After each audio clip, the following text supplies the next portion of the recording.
Welcome in, everyone. RFU Refugees podcast. Ted here. Jon is also here. We're both back. A rare feat. The vibes are immaculate. The vibes are great. We're sitting fifth place in the Eastern Conference. We're sitting in the playoff spot. DC United is, at least.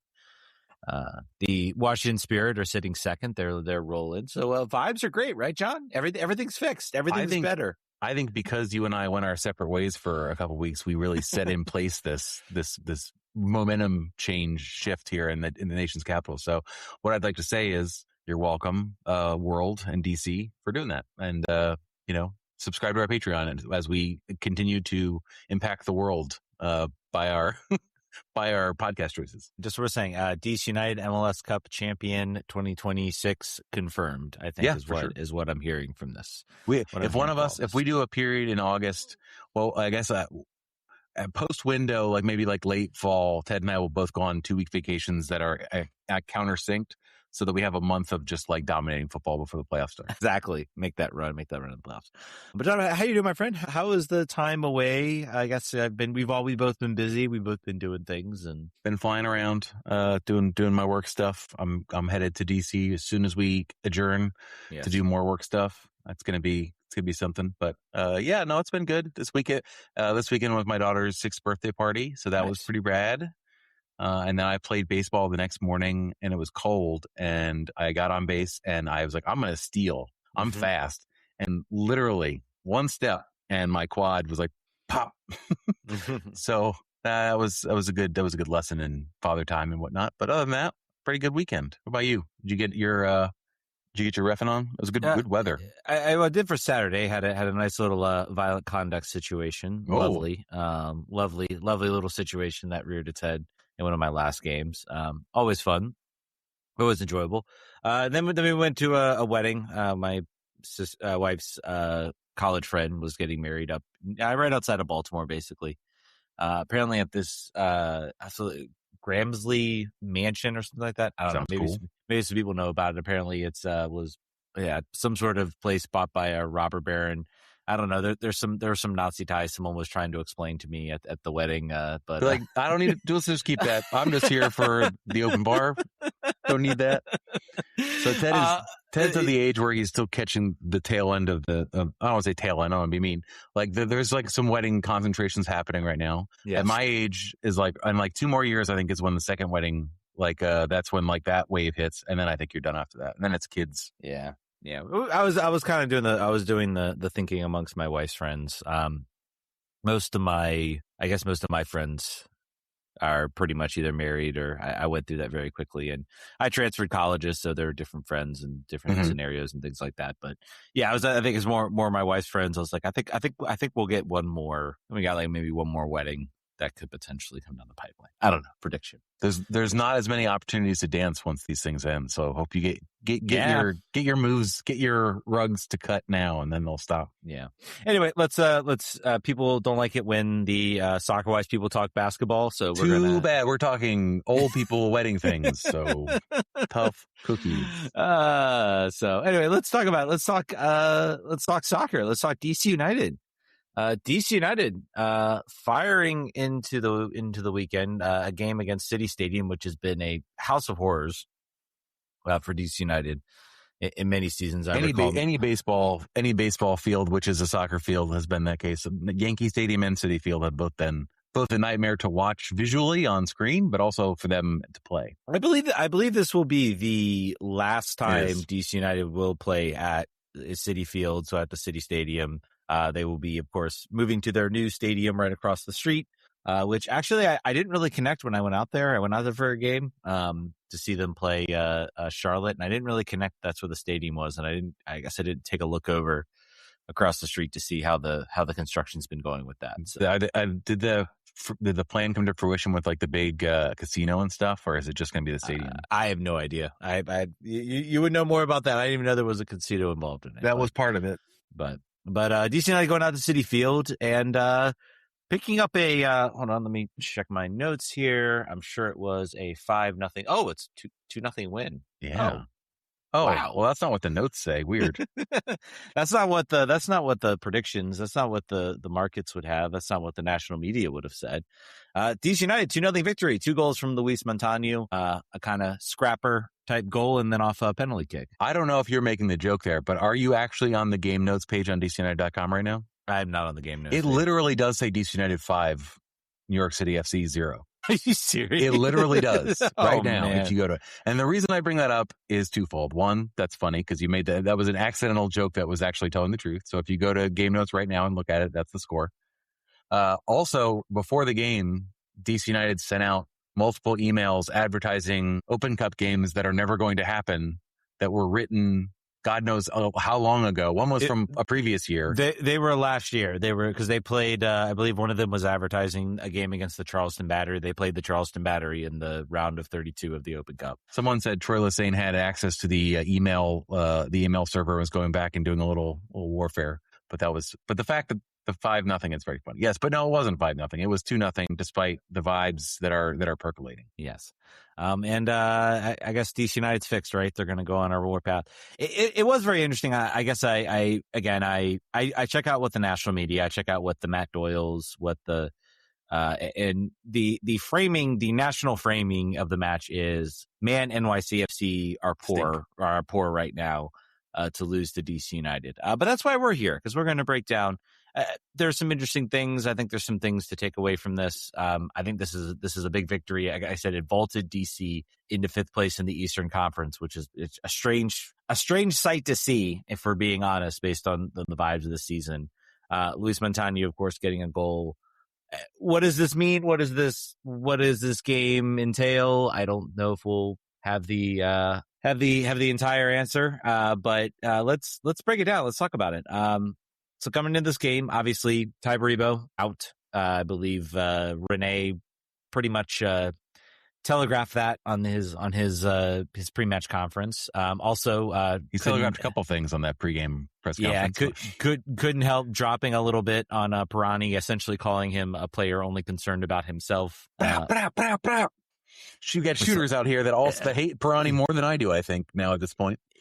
What do we like? I mean, what is this? Like, what is this? Like, at this point, man, it's just like, does it?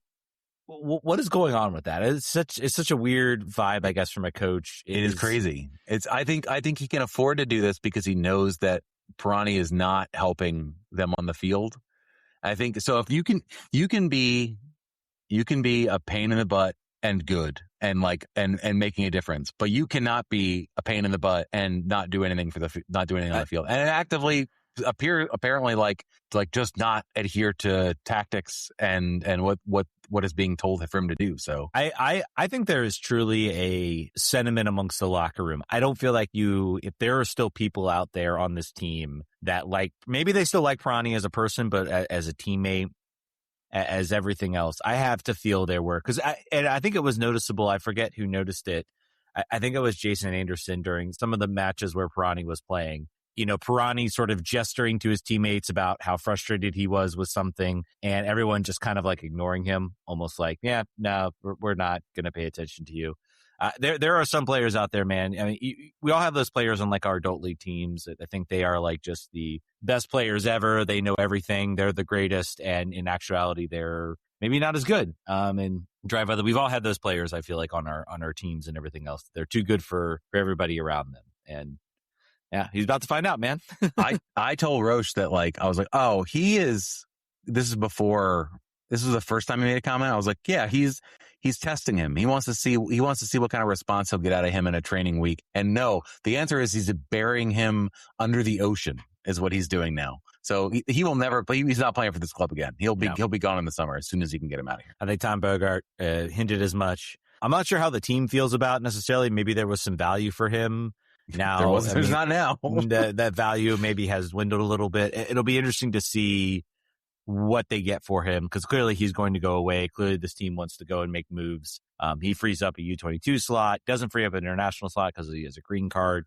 I mean, it'll be curious. Maybe there will potentially be, I don't quote me on this, but I don't know. Maybe there is I could see a possible trade within the league as a possibility for, something extremely cheap.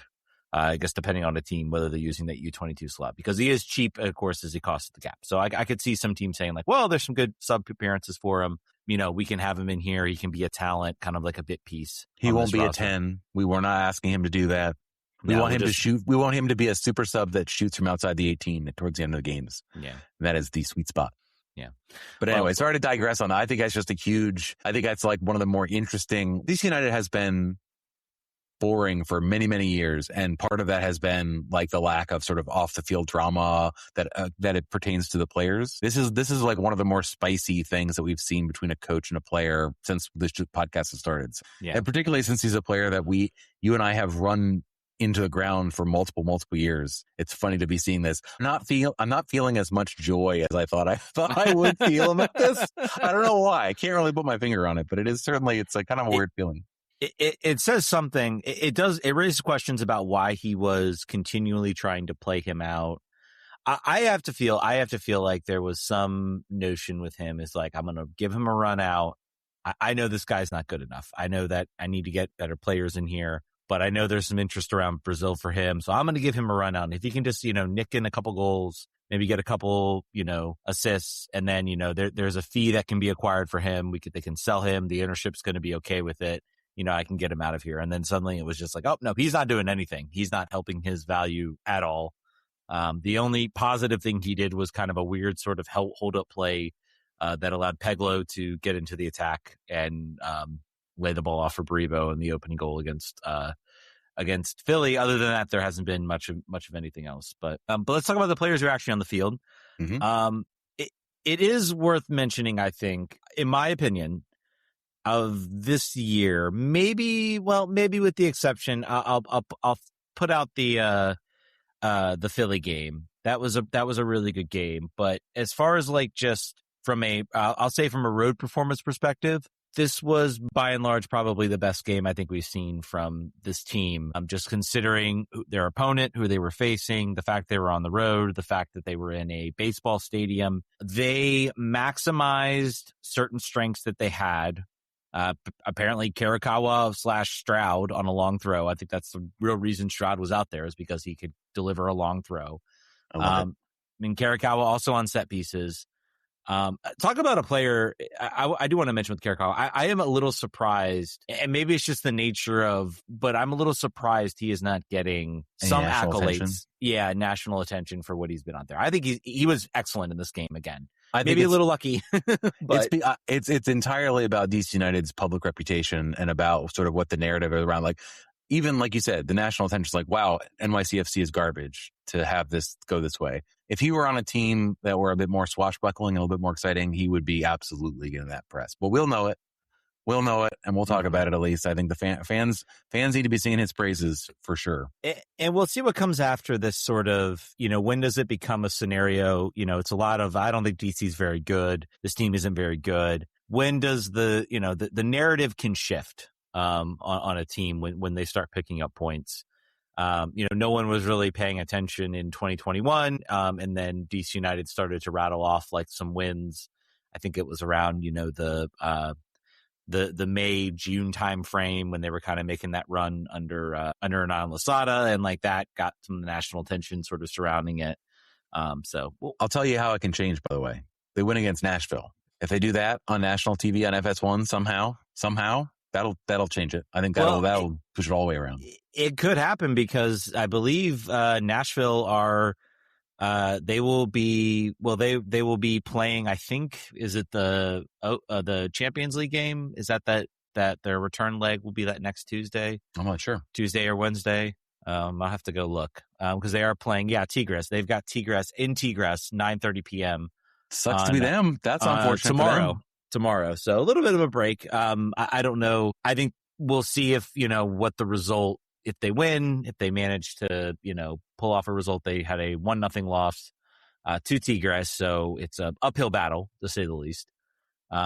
We'll see what the lineups look like. I guarantee you they might rest. They might sort of rotate, knowing that they can rotate. So I think that would be the only thing. Would be like, well, it wasn't a full strength. You're right. Very right. Well, I think it would begin to change it. NYCFC is not doing that for other people. Mm-hmm. And honestly, as I watch this game, and it's a victory the XG story is that DC United just absolutely was the only aggressor. NYCFC did look extremely flat in the attack, and when they did, DC United does a really good job of their low post, basically like their low post defense. Basically, they're able to get into a defense, a resting defense that does not allow high opportunity shots. They're like, yeah, shoot from outside the 18, go for it. John Johnson is still real good at that. So if you want to do that, that's fine. That's not where he has, if he has any struggles, it's not in that. It's maybe like managing crosses and stuff. But I think from a long shot perspective, he is still probably top tier. Yeah. I mean, really, I think a lot of credit, sort of that early part of the game, the low block, Servania and Peltola. I thought Servania had one of his best games. Peltola was still good, was still solid, but Servania had a couple nice long shots, delivering into the offensive part of the game. There were just moments in this game where they were able to just collapse so effectively on NYCFC, where they would receive the ball in space. Maybe there's something on, and then there would just be this 3, 4, 5 DC players just collapsing. And he was a part of that. Peltola, Servania, and Hefti had some very timely interceptions that they transitioned into attack. I don't know. It could be the short, the extremely short, narrow field at Citi Field, but I did feel like in this game, this was the type of philosophy that can, when you're playing this way, when you play this sort of style, where you're going to sit back, there are moments where you can, if you get on the front foot and you go quick enough, and you're able to push the envelope quickly and take advantage of a team maybe trying to overpress or overcommit on the press. Too many times sort of in these stretches of like 0-0 games or, scoreless games, we've seen this team just kind of like, they get the ball in the break and then they kind of get safe with it. And so there has been, I think, a shift from Renée Weiler of like, no, we can, like, we get the ball in space, we can push the game a little bit. Let's try to see if we can find a moment, maybe try to break them down a little bit. We saw it in the Orlando game. We saw it very clearly in the New Rebels game, and we saw it in this game as well. DC, I think, shockingly, were the better side in this game. They absolutely deserved the 3 points. Once they definitely made some sort of tactical adjustments. We'll get into that into a minute. But overall, I thought a very good performance. Again, the narrative of NYCFC were bad this game is true. I would also make the argument that, yes, NYCFC were bad. If DC was also played poorly in that game, this is probably 0-0 or maybe even 1-0, NYCFC. So I think you do have to give DC and Renée Weiler some credit here, for the performance that they put in. I think it's more to say like, I don't want to say the scoreline flatters DC United, but I think against I think you said that they took what they had, they took what they were given, they took the constraints of the field that typically stymie them. They've only won one other time at any of the New York City FC, of the 2 baseball fields in history. Mm-hmm. And that was 2022. I was just looking. I was trying to get the scores. In my mind, it's Ola Kamara or it's Nigel Robertha. I can't remember for sure. My foot mob's not working. But it was not a type of performance that you are going to run. The confidence is not going to run away. At least with me, I'm saying that's good. That is, we are already 1 win short of our entire total from last year. So that's good. That's great. And that says how horrible we were last year. And also like what kind of quick progress we're seeing being made with this team. I think a lot of it comes down to the defensive discipline that was instilled at the beginning of the year. That was always possible because the defense, there have been obviously 2 major changes that have happened, but like with discipline and attack and a rigid tactical system, like you could have played this closer to this way last year if you wanted to. You didn't want to. Troy couldn't do that last year. I know he tried to as things started to slip away. He tried to like, all right, I could do Betty Ball. And then it was like, no, actually you can't. Unfortunately, you can't do that. I'm happy they won. I'm not running anywhere away from this yet. It's still, as a team, it's much like the team from the week prior, but they're stringing wins together. And I think Luis is something we should talk about. It's I think 2 goals helps for confidence. Renée early in the season was protecting this man. like he was his son, and like just like did not want to have tomatoes hurled at him. And so we got to give him time. I'm gonna deploy him at the right time. He would get the little injuries here and there that would delay his full deployment. But now he's fully deployed, it would appear, getting some goals. These are not neither of these goals. Obviously, one's a penalty, but the great positioning, way to be in the box, way to be what is advertised a lot of times from a forward like that. But what was your takeaway on his play, and how does that forestall the rest of the season for you? Yeah, and Matt Barger, I believe he does some really awesome looking graphs that I love. I believe he works for American Soccer Analysis. Asked the question, says, "What is the real take?" His question was Luis for Ballon d'Or. That was his joke question. Yeah, sure, why not? How much? His real take question is, how much should we be reading into Luis' run of goals? I would say watching him out there, he is not the only thing maybe he's added a little bit to his game that wasn't there. He's confident and wants to take a shot from outside the box. And he had a moment where he struck the ball, and it was a good take. I think, Matt Freese is a, high quality U.S. international goalkeeper. It wasn't going to maybe trouble him too much, but he forced him into a save. It was not a comfortable save. So definitely that aspect of his game is good. I don't think there's anything he was doing out on that field that was any different that sort of led to the goals. Like you said, I think he found some positions to be right place, right time. I think the real question is going to be, it seems to me, maybe I have a feeling, call it a hunch, that maybe Tai Baribo could have gone off the bench. But maybe there's a sense from Renée, he's like, well, Luis is scoring, things are going well. We can maybe give him another week just to make sure he's fully 100% healthy. The real question is going to be, once Tai Baribo's back, what does this lineup look like? Because I don't believe, could be wrong, I don't think we've seen these two play together for an extended amount of time. Not extended. I think they've had 15, 20-minute camp. When Luis was doing cameos at the end of the beginning of the season, I think that's the only time. I don't know. I don't really know. I don't really know how that's going to work out. Obviously, Jackson Hopkins has been filling, quote unquote, the false nine role and sort of serving as a de facto forward at some points in the last 3 games. He's not one to demand the ball. He's not going to be he's not going to be Tai Baribo as far as like ball utilization. It's not going to be the same. So it will be interesting to see how these two can work. They've got to figure it out. Give me a question here. Here's a question for you. And this has been like just fixture lookup, and hopefully it is not wrong here. Yeah, I think it's all right. When was the last time DC United had a 4-game unbeaten streak with at least 2 wins? What's your guess? 2 years ago? August 2021. Oh, they had a stretch. This ended up being like a 5-game unbeaten streak, by the way. I think it was right when, Hernan Losada was rolling, but 2-2 draw, July 21st to Chicago, and then a 1-0 win over the Red Bulls, a 0-0 draw against Cincy, and then a 4-2 win over Columbus. So that is the last time, according to what I can see. This was the Let's Fly era of DC United, yes, I believe. This was the very brief Let's Fly era of DC United, when it looked like things maybe were going to be great and happy. If you don't count wins, you got to remember René's start here, which was like a 5-game unbeaten of all draws. And then they were like touting that very loudly in the media, or in the team media, like Renée Weiler is an unprecedented start. They're not scoring goals, but but yeah, no, it is good to see the goal scoring. I think there is some, just watching this team play, I think maybe just getting comfortable with each other. We're seeing a lot more offensive, at least an offensive strategy, where before it looked like there was nothing. Now there appears to be some form of cohesion, and maybe players a little more comfortable playing together. And we're seeing a lot more offensive opportunities. This team did have some moments that could have turned into goals and could have turned opportunities. There was one, I think, Jackson Hopkins had right in front of the box, where all he had to do was kind of sweep it away.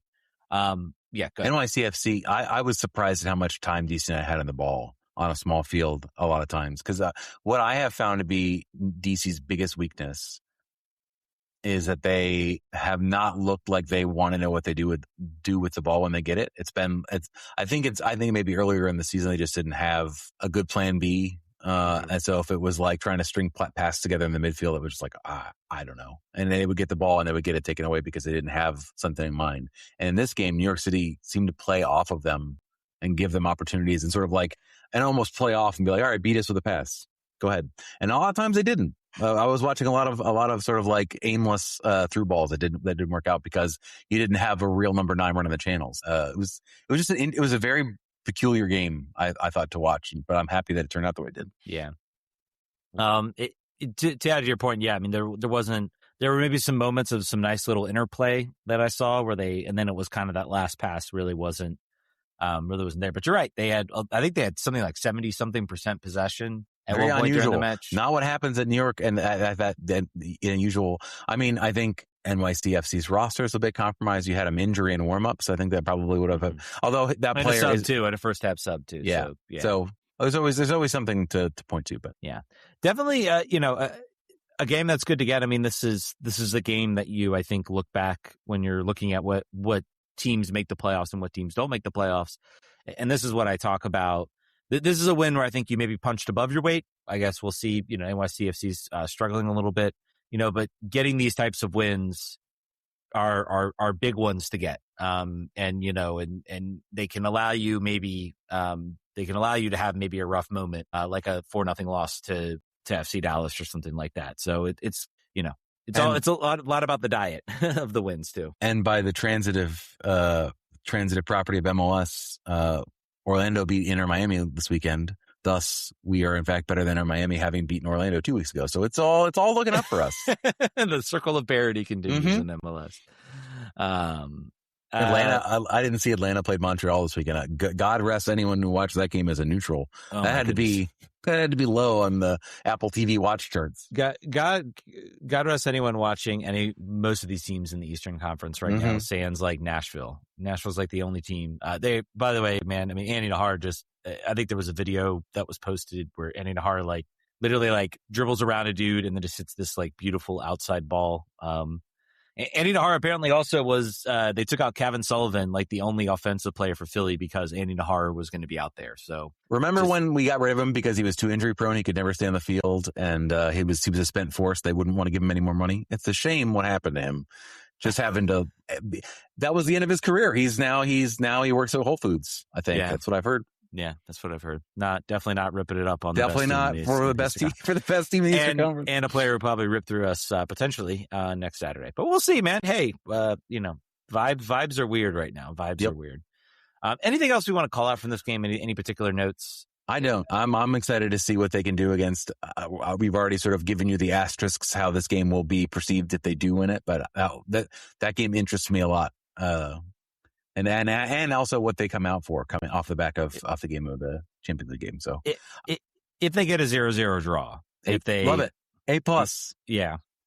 I think I was asked like, what is the, over under? I was asked for 4 points. I said, well, make it 4.5. What's or 3.5, we'll say. So already they've, they're close to eclipsing that.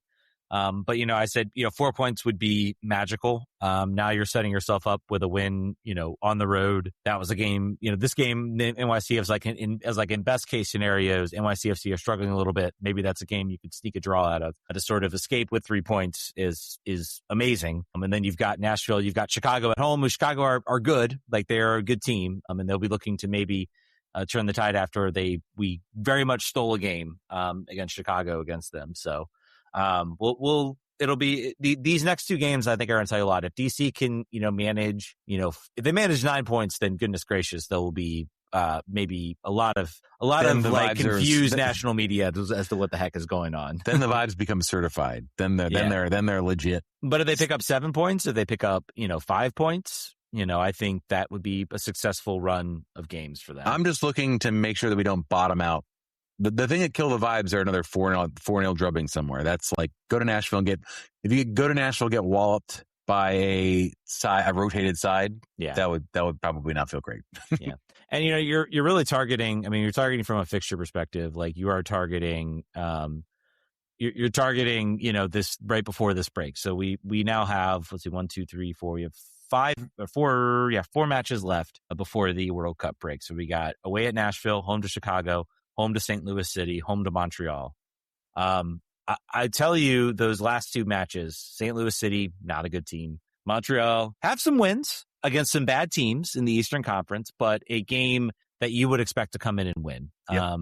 And and then there's Chicago. That's going to be a tough match. So, you come away, unbeaten in this run, or even if you pick up a loss in Nashville, if you can come back and get a win, get a result against Chicago, you're setting yourself up. If this team is in the playoff picture by May, that will be a very successful, run of form for Renée, and set yourself up to where, if you go out and you nail the next transfer window, if Luis Munteanu continues to kind of grow, and maybe there's a real pairing between that develops over the next few games between him and Tai Baribo, and throw Jackson Hopkins into the mix, and then you're golden. You're golden. It will also change the perspectives on on your DP horizon. What kind of players are likely to come in? If we were a dumpster fire, you're going to have a player that's like, I don't really care. Like this is either like an end of career check, or like just an economic circumstance I can't turn down. Not that DC United suddenly becomes a destination all of a sudden for players, but I think this team not being a basket case going into the summer window would help dramatically in those negotiations, and find some players that, maybe that we have heard of before they sign for our team. That is always my favorite, to have an opinion baked in already, or analysis, or actual video. Yeah, any of these things. Let's rock some of the. I think we've got a bunch of questions. Thank you to listeners for getting us locked and loaded for the show. I wanted to start. Cap first brought up 3 big wins in the international break. Spirit look unrecognizable from before the break. Who on the squad would you rate as the most repute from the first few weeks? Like Sandy McNiver, I think deserves a shout out. She has tightened up her game extremely well. Saved a PK in the last game. I feel like the results weren't there for the Spirit, but other than the first game, both the remaining games, they were played well enough to get 3 points out of those games. It was just individual tight mistakes that kind of held them back a little bit. I didn't read too much. I don't think anybody really was reading too much into those results, and now they've started to put it together, and they look phenomenal. When Jason was on the show, he shared the underlying numbers about expected goals for this club and like the chances generated, and they were like, it's just going to take some time, and then it's going to be nonstop, and that's we've now approached that.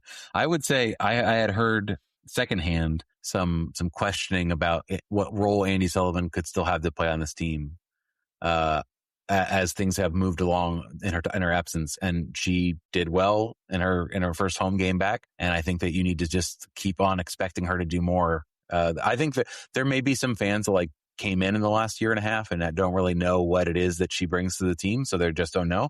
But what you need to know is that she's going to, as soon as she's fully healthy and 90 minutes fit, she's going to start every game, and she's going to be an indispensable part of the team. So that's what that's about. But it is, you see her slotting in for Hal Hirschfeld, because I thought Hal Hirschfeld's played better. And then you have Rebecca Bernal. I think Bernal is more likely to make way.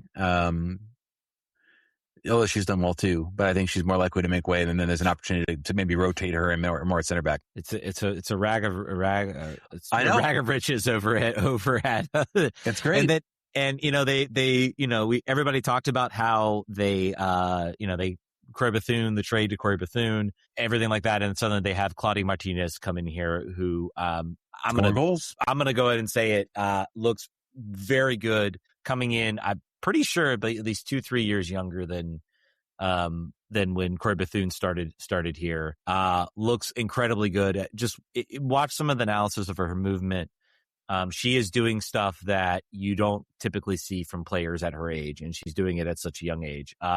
Unbelievable that she is playing here in the Spirit. I think she is a player that you want to go watch, because I don't know how, hopefully she's here for a long time, but I would hope this is a player next World Cup. Paraguay are going to be a fun team to watch, presumably if they make the World Cup. I would hope after they spent $1 million on a transfer fee that they signed her to a long contract, but I didn't see that. I don't remember seeing that, to be clear. But yeah, they're in a good spot. Adrian Gonzalez winning Manager of the Month. Mm-hmm. Somebody was commenting on our Discord about how Jonah just whined the entire time he was here. Mm-hmm. I think we said it on the show a couple times, this team played really well for Adrian when he was interim Adrian. And then when the coaching change happened, they went a little more flat. Obviously they still had a good season, still had a, nearly championship winning season, but, yeah, he's a good manager. He really connects with these players, and he has, like you said, a wealth of options at his disposal, that he can really do what he needs to do with. I mean, just having the idea that you can bring Kouassi off the bench is crazy. It's crazy to think about. But yeah, it's a good time to be a Spirit fan. So definitely I would check it out. All right, you want to roll through the rest of these Patreon questions? Was that the only public facing? That's the Discord one. I read off one of the questions. Nope, that was from last week. Yeah, so I think that's been the only released question. I guess Brendan Cartwright says is stating that it looks like it's the first time since 2023 that DC's won back-to-back games. I kind of quickly glanced at this count. They actually did it in October of 2024 when they beat New England and Nashville in that crazy game that could have vaulted them into the playoffs that year. And maybe we would have a completely different, it's like the butterfly effect of DC. But let's talk, let's go through some of these questions. This is from the Patreon. So Gregory Herbertson says, when Tai returns, how do you see the striker position playing out? Would DC change formation to allow both Lewis and Tai on the field at the same time? I don't know if you really need to shift, because Hopkins played outright to start the year. I think that was the initial goal, was Hopkins would be outright. And you had Pirani playing Luis's role with Tai Baribo. So swap in Luis, Munteanu right in that spot. I don't know. It's going to be interesting to see what type of formation or who kind of, I mean, honestly too, that potentially means that, I guess no, that means, so, Peglo would still be out there. Yeah. You would kind of have that. And then you would have to, Herrera would most certainly go to the bench in Hefti. I think Hopkins would. One of Herrera or Hopkins will go. Yeah, it's going to be Herrera or Hopkins, one of the two. Who do you want to see? I know you're. What's that? I'd like to see. Those are most of my two favorite players on the team, and as of last year, I think Hopkins. You want to see more what he has to give you. Mm-hmm. I would go with that. I would see what that's like, and then you can certainly have a change of pace there if you're looking for maybe a more cultured right foot for crosses into Tai Baribo. Yeah, I think it's going to be between Hopkins and Herrera sort of on that red side. I think it's going to be a situational moment where if we're playing in Nashville, it's going to be Tai Baribo, Luis Munteanu, assuming they're both healthy. Peglo's out there. I think you see Herrera out there, or Stroud. The throw threat, but are most likely Herrera, because you're trying to utilize defensively. You're trying to be sound defensively. So having Herrera out there is, play more direct, be that sort of defensive sort of option. Maybe he's got a little more tendency to do that. If you're playing a Montreal, I think you see Hopkins out there. I think you see them trying to push the game a little bit, use some of his creative sort of abilities to kind of push the game. So I don't know. We're entering a fascinating time now because Luis is starting.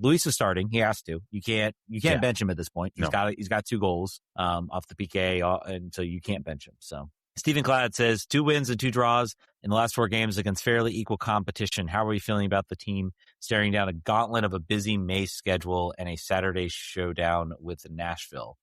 How do we feel? I think we kind of talked a little bit about that. I think there are 2 tough games I would highlight in there. So there's the Nashville and the Chicago game, and then kind of the Montreal and St. Louis games should be wins. Both those teams are not good.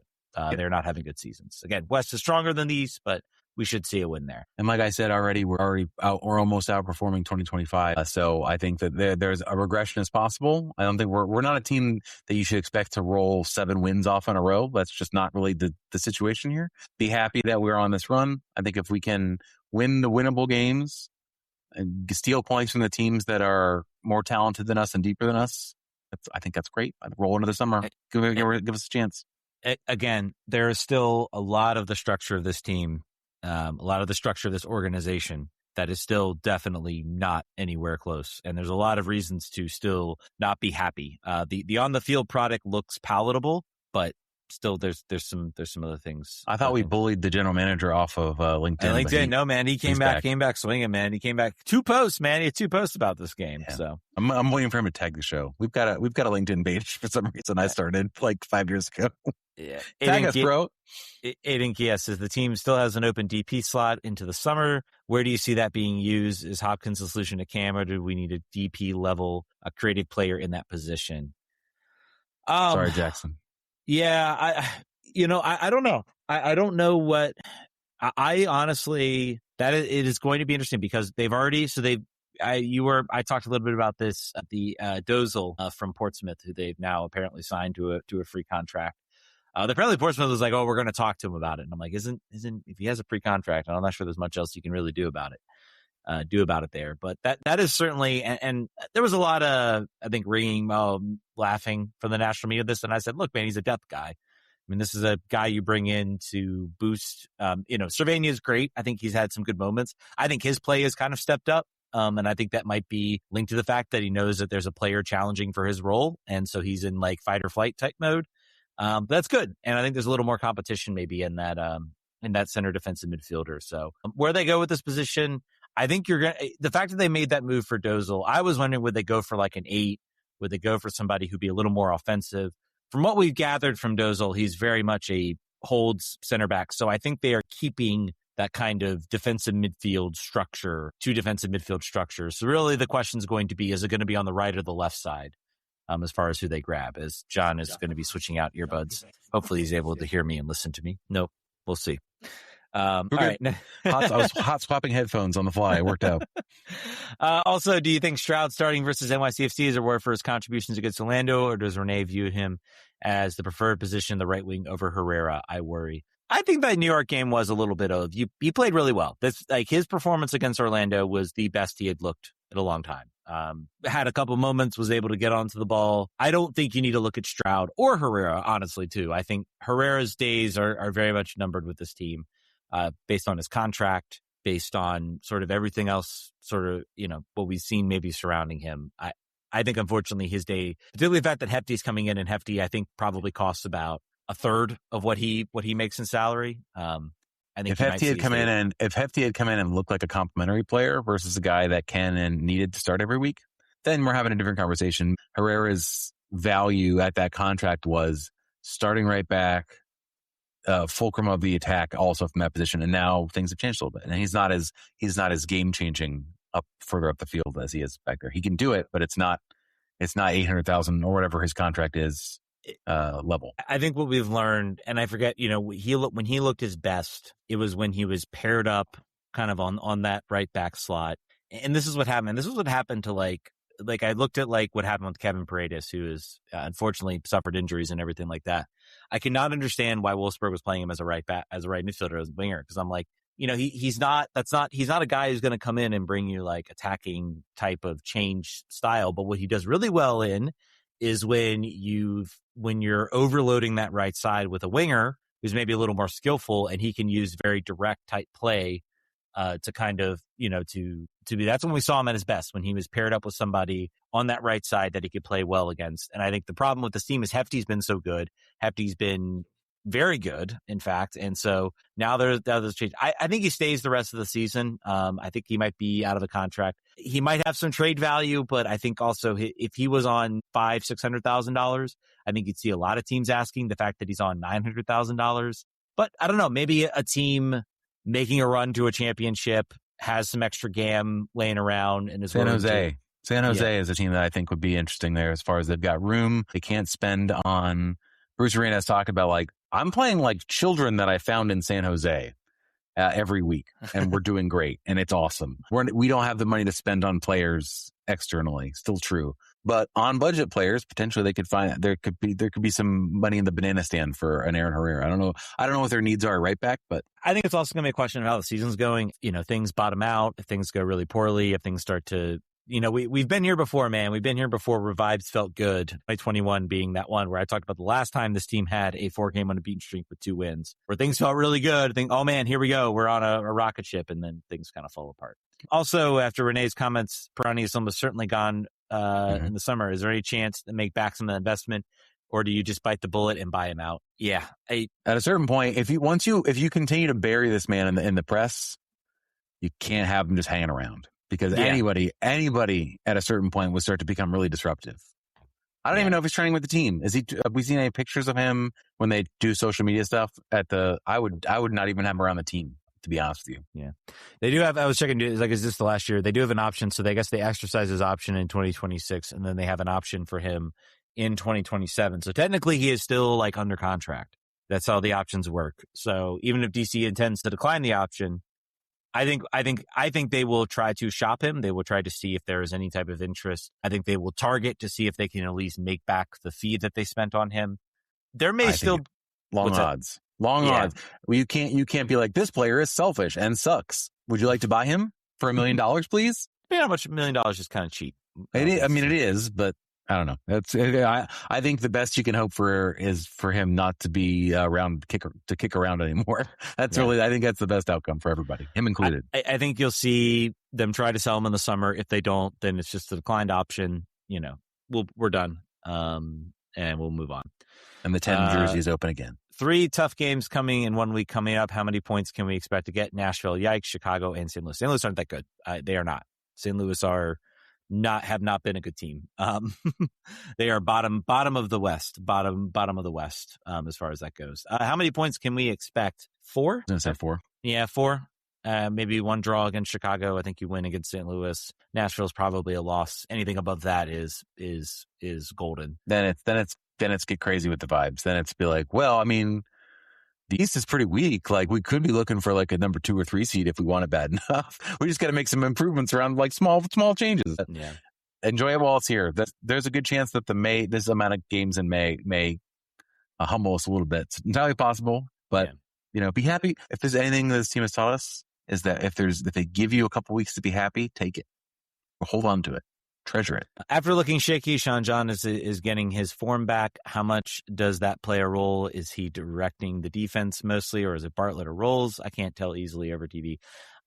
Sean Johnson's still an incredible shot stopper. Yep. He is a great shot stopper, and I think we're seeing that in the game. Where he struggles a little bit, I think, is maybe some of his quicker movement. It's not quite all there, particularly I think on a lot of crosses have been kind of his Achilles heel this year. But he's still a great shot stopper. He's 36. He's not as agile as he used to be. But he's extending his play pretty well. And also freeing up a U22 spot, Pirani, if I'm not mistaken, who is a dream get versus a realistic get on the DC radar, if you were to speculate. I think you can, I'll double check this, but in my opinion, I don't want to see them get anybody. I just want to see a new contract for Jackson Hopkins. That's a U22 initiative slot. Because that lowers his cap hit. Yeah, he's 21 right now, born in 2004, so he'll be 22. So he's still 21 years old right now because his birthday is July 1st. So he will be turning 22. So you can offer him that U22 slot. If I am a betting man, I would say that there will be a new contract for him come up that will be a U22 initiative slot. And I think that has been so far the one sort of successful avenue of this sort of academy. This sort of U22 slot has not been going out and finding players. It's been keeping some of your academy kids around by offering them a little more money to stay once they've proven it. We saw with Teku DiPietro. Now he was traded, but Caden Clark being another, that can kind of keep their value up because you're paying them more while also keeping their cap hit low. And RJR says, will Caden Clark be traded in the summer? That's a good question. He is not. He did not really making too many appearances. At least he does not get in the Pirani treatment as far as like the reputational destruction that the Pirani is. I think you probably see him out. The problem is that the story has grown long on this player now. He fails to make an impact. He moves on with MLS. And he came to this club with a glaring need at that position and couldn't displace a 22-year-old that had that to that point not had any sort of sustained run in that position. So I think his return would be low if they were to move it. Did they renegotiate his contract when they signed him, or is he still? I think he's still okay. Never mind. So he will occupy. So he was under contract with 2025 options in 2026 and 2027. So he is under contract next season. So I guess that does mean there is some trade value. I thought he only had a 2026 option, and then where we're getting with him. So I don't know. That's. Maybe there's a sale somewhere if he's not getting the minutes. I think it's going to depend. Do they have another idea for that U22 slot? Do they need that freed up? With Pirani going, I think he'll stick around. I think there will be a certain moment where if this team is still alive in the playoffs, if there's still a hunt, they're going to want to they're going to want to keep some cohesion around the roster to try to push for that. To make the playoffs again. Artist says, if given the responsibility of acquiring DC players in the summer, would you sign 1 or 2 wingers? 1 winger is who I would sign. I think you need another center midfielder depth piece. So yeah, I agree with that. Yeah, I think you need, so that might be somewhere within the league, but they are maxed out on international spots, I believe, after the signing of Dozil coming in. Apparently he's got American grandparents, but I'm going to see. I feel like in subsequent windows, if you can look to upgrade the Peglo position, I would do that. I think he's looked pretty good, but I still think if you're looking at where you've committed money, where you can expect to improve, I think it's still the wings. You're not gonna improve on your number 9, and Munteanu is going to be is going to have to sink or swim and continue to swim, hopefully. So it's the only place it can go. Yeah. And finally, does Markovic replace Bartlett in the starting lineup this season? Nope. Don't think so? Nope. I think he's we got a Birnbaum situation here. I think Bartlett's had a resurgent year, as much as I think people wanted to. He was a center back on a really garbage team last year. His stats took a hit. He was cranky at the beginning of the season. I think he's looked very good. I think Kye Rowles has made him look even better. Markovic has the benefit of not having to be thrown into the deep water so soon, but look to him to start getting more and more starts. But I think you still, your first choice 11 when everyone's healthy still probably contains Bartlett. I think there will be next season. I think there's going to be some questions about, when this team can really start to maybe turn some things over. They might have some ability. I think some teams might start asking, because they know Markovic is out there. He's on a rookie contract, so there's less cap hit there. I think you're going to see, Kye Rowles also. I'm curious to know his green card situation. He had a mysterious absence from a game, and I feel like if Goff was here, we'd have found out he's got it. I think I will not be shocked if we find out that Kye Rowles gets a green card, which would free up an international slot and might, for me, replace the situation of, who do you keep? Do you keep Kye Rowles? And also, Australia in the World Cups. If we have any listeners who are willing to do crimes at the Department of State and find out exactly what the status is on green card applications, we'll start a Signal account so you can message us the secret information. Yeah. Sounds good. All right, John. I think that's going to do it. John, I hope you can at least now take the easy pass lanes up to there should be no traffic. God, I mean, at 9:40. I don't know, man. I've driven around. I've been around DC at like 9 p.m. I was expecting to get out of here like 10:45. I still got a pack, so I'm still kind of an idiot for that one. But it's all right. I'll be okay. I'll drink some. I'll get some Monster Energy at the Wawa. We'll be good to go. Sounds good, man. All right, well, safe travels, my friend, and best of luck. Thank you guys for all for listening. Sorry for the Patreon people. You don't get a special episode this week. This will all be free. But you got two of us at once again. Yeah, that's man, a present on its own. You did. See you next week. See you next week. Vamos. 100 an hour, A+.